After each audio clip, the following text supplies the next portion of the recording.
topic is, what is Amazon Product Visibility Sequence? Visibility sequence is as following on Amazon. Number 1. Amazon sponsored advertisement. Number 2. Multi-regional or states FBA. You can set or put in your product in other state warehouse if you have GST of that state too.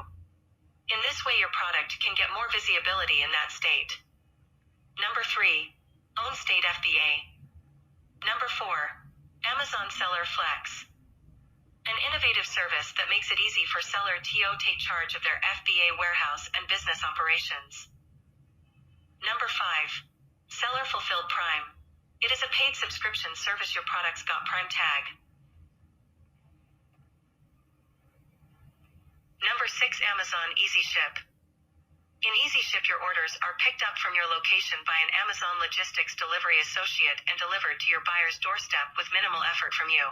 In FBA, you will have to send your products to an Amazon fulfillment center and they will store your inventory. In Easy Ship you will have to store your products in your warehouse. Number 7. Self-ship. In self-ship you can only get prepaid orders. If you find it informative then share it with others.